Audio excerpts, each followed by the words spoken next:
the street. He estimated the distance from his window to the street at about 80 feet. He had heard of infants surviving falls of even more than that distance, but never an adult. Babies survived because they relaxed all the way down. But adult human beings, terrified beyond comprehension, stiffened every muscle, locked every joint, stretched every tendon taut, and ground their bones like sticks of chalk into the sidewalk. Slowly his eyes followed upward the line of windows in the building facing him. He had answered many calls there, mostly inconsequential. Family bickerings, lovers' quarrels, evictions, disorderly conduct complaints, general nuisance behavior, only once a murder. Finally, his field of vision passed the highest landing and over the roof, where, in the distance, half blurred by the early morning fog, a sign blinked its certain message that Jesus saves. "Got a frico for you this morning, Reardon," Sergeant Smith said from behind his large wooden desk as Reardon entered the precinct house.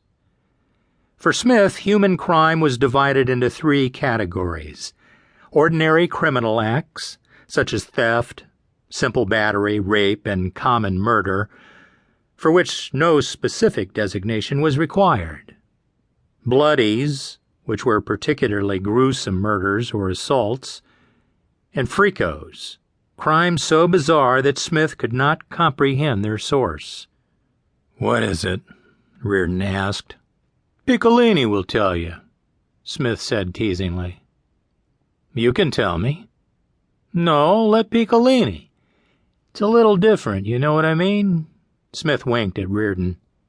"It's something they think only Detective Reardon can handle. Something they need an expert for."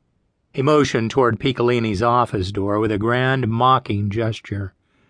"You may enter, sir." Piccolini sat at a gray metal desk. Each wall was lined with file cabinets, and the window behind Piccolini featured a view of the rear alley.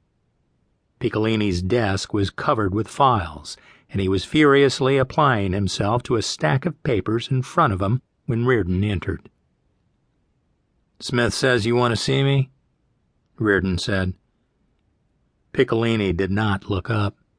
"Sit," he said. Piccolini did everything with the single-minded purpose and intensity of a worker ant. Details were his passion.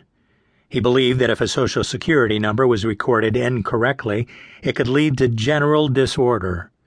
For Piccolini, great upheavals were nothing more than the accumulated consequence of millions of smart mistakes. Reardon's eyes roamed Piccolini's office. It was a habit of his, looking for evidence when there was no crime. A small metal bookshelf stood in a corner opposite the door. The books were arranged alphabetically by title.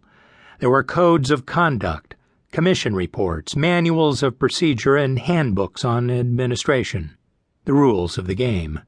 Places were marked in some of them, Miranda warning cards used as bookmarkers. "Want coffee?" Piccolini asked without looking up. "No," Reardon said. "Be through in a minute. Just relax. I have to get all this out every Monday morning." Reardon did not know very much about Piccolini, even though he had known him for years. He knew he was a devout Catholic who believed in an absolute fate, his own and everybody else's. This, Reardon believed, explained his generally acknowledged fearlessness. Otherwise, Piccolini was an enigma. Reardon knew that he was married, but not whether he was happy in that marriage. He knew that he had children, but did not know if they loved their father. He knew that Piccolini drove an expensive car, but he did not know if it was paid for.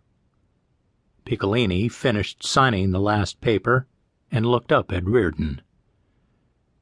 "I suppose Smith told you we have a bloody for you this morning." "He called it a frico," Reardon said. "Where does he get those classifications?" "I don't know. They always give me the creeps." Reardon said nothing. Piccolini leaned back in his swivel chair and put his hands behind his head. "Have you ever been to the children's zoo?" "Sure."